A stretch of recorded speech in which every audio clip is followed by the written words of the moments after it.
नमस्कार। हिंदी कर्मचारियों व पेंशनर्स के डीए महंगाई भत्ते के फैसले को लेकर आज बड़ी अपडेट निकल के आ रही हैं, इसलिए आप इस वीडियो पर एक लाइक ज़रूर करें। दोस्तों, सबसे पहले तो आपको सेना के रिटायर्ड अफसर मेजर ओकार सिंह गुलेरिया जी को धन्यवाद देना चाहिए, क्योंकि उन्होंने ही सरकार के डीए फ्रीज के फैसले पर सुप्रीम कोर्ट में याचिका लगाई थी।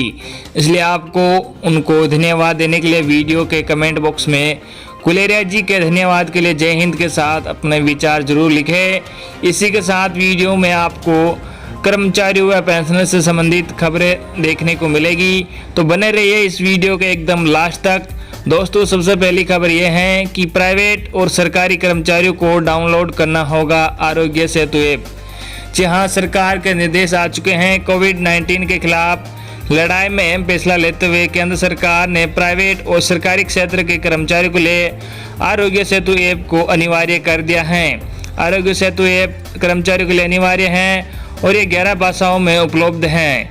देश में कोरोना वायरस का संक्रमण लगातार बढ़ता जा रहा है। इस बीच केंद्र सरकार आरोग्य सेतु ऐप को मोबाइल में डाउनलोड करने के लिए भी लोगों को प्रोत्साहित कर रही है। इस बीच निजी और सरकारी क्षेत्र के कर्मचारियों के लिए आरोग्य सेतु ऐप को अनिवार्य कर दिया गया है। कोविड-19 के खिलाफ लड़ाई में अहम फैसला लेते हुए केंद्र सरकार ने प्राइवेट और सरकारी क्षेत्र के कर्मचारियों के लिए आरोग्य सेतु ऐप को अनिवार्य कर दिया है। इन क्षेत्रों में काम करने वाले कर्मचारियों को अपने मोबाइल में आरोग्य सेतु ऐप डाउनलोड करना होगा। सरकार की ओर से कहा गया है कि सरकारी और निजी क्षेत्र में काम करने वाले कर्मचारियों के मोबाइल में आरोग्य सेतु ऐप को इसकी जिम्मेदारी उस संस्थान के प्रमुख की होगी। सरकार ने कहा कि संस्थान के प्रमुख की यह जिम्मेदारी है कि वहां काम कर रहे 100% कर्मचारियों के मोबाइल में आरोग्य सेतु ऐप डाउनलोड हो। क्या है आरोग्य सेतु ऐप? आरोग्य सेतु ऐप हिंदी और अंग्रेजी सहित 11 भाषाओं में उपलब्ध है। इसमें अपने आसपास के 10 किलोमीटर तक के एरिया की जानकारी ले सकते हैं। इसको डाउनलोड करने के बाद मोबाइल नंबर से इसमें रजिस्टर करना होगा। इस ऐप के जरिए हम ये जान सकते हैं कि हमारे आसपास कौन है और कितने लोग कोरोना संक्रमित हैं। आरोग्य सेतु ऐप में अगर ग्रीन जोन दिखाता है तो इसका मतलब है कि आप सुरक्षित जगह पर हैं। वही अगर ऑरेंज जोन दिखाता है तो इसका मतलब है कि आपके आसपास कोई न कोई कोरोना संक्रमित शख्स है। अगली बड़ी खबर है कि ईपीएफओ की ओर से अप्रैल की पेंशन जारी, 65 लाख पेंशनर्स को होगा फायदा। जी हाँ, रिटायरमेंट फंड मैनेज करने वाले संगठन employees provident fund organisation EPFO ने अपनी पेंशन स्कीम के तहत 65 लाख पेंशनर्स को अप्रैल का पेंशन देने के लिए कुल 764 करोड़ रुपए जारी कर दिए हैं। श्रम मंत्रालय की ओर से जारी बयान में कहा गया है कि ईपीएफओ के सभी 135 फील्ड कार्यालयों ने राष्ट्रव्यापी लॉकडाउन को देखते हुए अप्रैल माह की पेंशन को समय से पहले प्रोसेस कर दिया, ताकि पेंशनर्स को बैंकों की तरफ से सही समय पर पेंशन मिले और उन्हें किसी तरह की असुविधा न हो। मंत्रालय ने कहा है कि ईपीएफओ के अधिकारियों और कर्मचारियों ने विभिन्न तरह की दिक्कतों के बावजूद पेंशन का वितरण करने वाले बैंकों की नोडल शाखाओं को 764 करोड़ रुपए की राशि भेज दी है। ईपीएफओ ने सभी बैंकों की शाखाओं को पेंशनर्स के अकाउंट में समय सारणी के हिसाब से पेंशन भेजने का निर्देश दिया है। कर्मचारी भविष्य निधि की पेंशन स्कीम से 65 लाख पेंशनर्स जुड़े हुए हैं। ईपीएफओ ने कहा कि मुश्किल के इस वक्त में समय पर पेंशन देना विभाग की प्राथमिकताओं में शामिल है। उल्लेखनीय है कि कोरोना वायरस को रोकने के लिए देश भर में 25 मार्च से लॉकडाउन लागू है। इस बीमारी की वजह से लाखों लोगों के रोजगार और आय पर असर पड़ा है। ऐसे लोगों को राहत देने के लिए सरकार ने कई तरह के कदम उठाए हैं।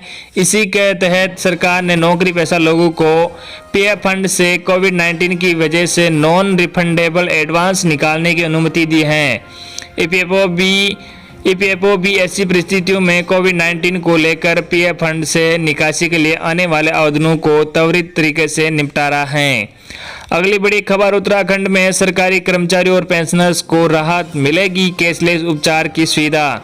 जहां प्रदेश सरकार ने अब सरकारी कर्मचारियों और पेंशनर्स को भी अटल आयुष्मान योजना का लाभ देने का फैसला ले लिया है। इसके लिए ये योजना राज्य सरकार स्वास्थ्य योजना के नाम से शुरू होगी। इसके तहत इन्हें प्रदेश के भीतर और बाहर सूचीबद्ध अस्पतालों में असीमित कैशलेस उपचार की सुविधा मिल सकेगी। अपरिहार्य स्थिति में गैर सूचीबद्ध अस्पताल में भी इलाज कराया जा सकता है। हालांकि इसके लिए प्रमाण पत्र देना होगा। इसका भुगतान केंद्रीय कर्मचारी स्वास्थ्य योजना की दरों के अनुसार किया जाएगा। निकाय, निगम, विश्वविद्यालय, स्वायत्त शासी संस्थाओं और सरकार से अनुदान लेने वाले सभी संस्थानों के बोर्ड से मंजूरी के बाद ये योजना उनके यहाँ भी लागू हो सकेगी। प्रदेश सरकार ने मंगलवार को इस संबंध में विस्तृत शासनादेश जारी कर दिया है। इससे प्रदेश के 2.5 लाख सरकारी कर्मचारी और पेंशनर्स को योजना का लाभ मिलने का रास्ता साफ हो गया है। योजना में सूचीबद्ध अस्पतालों में भर्ती होने पर कैशलेस उपचार की सुविधा मिलेगी। ओपीडी और डॉक्टर द्वारा लिखी हुई दवा इन्हें पहले खुद की ही खरीदनी होगी, बाद में बिल प्रस्तुत करने पर इसका भुगतान किया जाएगा। जिस बीमारी का उपचार अटल आयुष्मान योजना में तय पैकेज में नहीं है उसे अनस्पेसिफाइड पैकेज माना जाएगा। 1 लाख से अधिक के पैकेज उपचार की दर का निर्धारण राज्य स्वास्थ्य प्राधिकरण करेगा। इस योजना के लिए कार्मिकों को 4 श्रेणियों में बांटा गया है। उनके वेतन के हिसाब से प्रतिमाह अनुदान लिया जाएगा। इसी आधार पर उन्हें सामान्य वार्ड, सेमी प्राइवेट और डिलक्स वार्ड मिलेंगे। प्रदेश से बाहर के सूचीबद्ध अस्पताल में भर्ती होने के लिए उन्हें पहले प्रदेश के सूचीबद्ध अस्पताल से रेफरल लेना होगा। प्रदेश से बाहर काम करने वाले सरकारी कार्मिकों और पेंशनरों को रेफरल की आवश्यकता नहीं होगी। अपर चीफ स्वास्थ्य अरुणेंद्र चौहान द्वारा जारी आदेश में स्पष्ट किया गया है कि कोरोना के कारण इस योजना को शुरू करने की तिथि का निर्धारण करने का अधिकार राज्य स्वास्थ्य प्राधिकरण को दिया गया है। तिथि तय होने के बाद ही अनुदान करना शुरू होगा। अगली बड़ी खबर, सरकारी कर्मचारियों को झटका, डीए के बाद अब जीपीएफ की दरों में हुई इतनी कटौती। जी हां, लॉकडाउन के बीच सरकारी कर्मचारियों के लिए एक और झटके वाली खबर है। हाल ही में महंगाई भत्ता डीए को अगले साल तक टालने के बाद केंद्र सरकार ने अब जनरल प्रोविडेंट फंड जीपीएफ के ब्याज दरों में कटौती का फैसला किया है।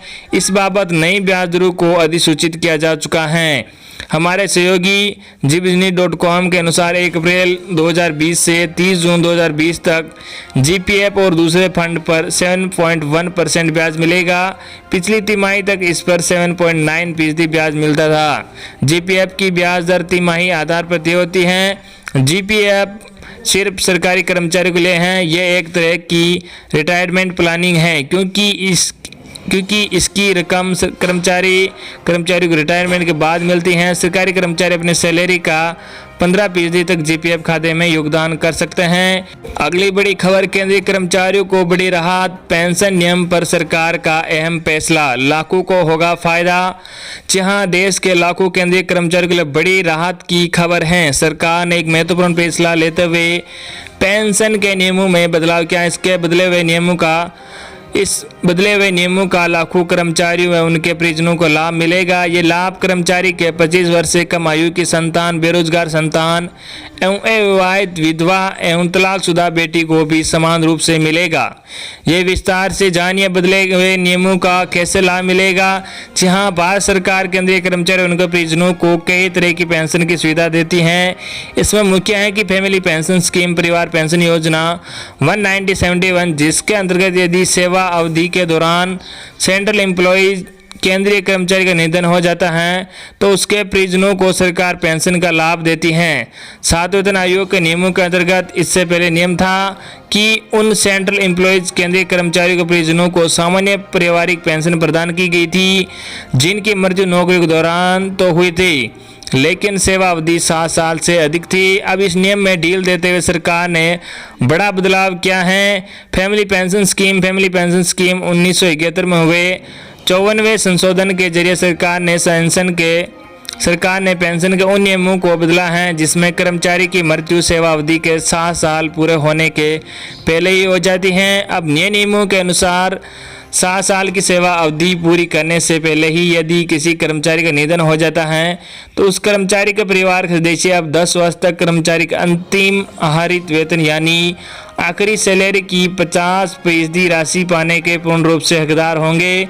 ये व्यवस्था 7वें कमीशन के नियमों के तहत मान्य होगी। अभी तक ये होता था कि कर्मचारी के निधन के केस में कम से कम 7 वर्ष तक सेवाएं देने वाले सेंट्रल एम्प्लॉयज़ के परिजनों को अंतिम आहरित वेतन की 50% राशि बतौर पेंशन मिलती थी। ऐसे में वे कर्मचारी जिनकी सेवा अवधि 7 साल से कम के दायरे में आती हैं, उनके परिजन अभी तक अंतिम आहरित वेतन का महज 30% पैसा ही प्राप्त करने की पात्रता रखते थे। अब चूंकि सरकार ने नियम बदलकर 7 साल की सेवा अवधि से कम श्रेणी के कर्मचारियों और उनके परिजनों को भी राहत दे दी है, इससे बड़ी संख्या में कर्मचारी लाभान्वित होंगे। अब दोस्तों, केंद्रीय कर्मचारियों व पेंशनर्स के महंगा भत्ते को लेकर खबर यह है कि मोदी सरकार इस पर दोबारा मीटिंग करने वाली है। इस फैसले पर पुनर्विचार होगा। उसके बाद आगे क्या होगा, इस पर मोदी सरकार फैसला लेगी। तो दोस्तों, ये बहुत ही अच्छा संकेत आ रहा है। तो दोस्तों, ये थी आपके लिए बिग न्यूज़। आई होप कि आपको आज की हमारी जानकारी पसंद आई होगी। वीडियो पर एक लाइक और ज़्यादा से ज़्यादा अपने संबंधित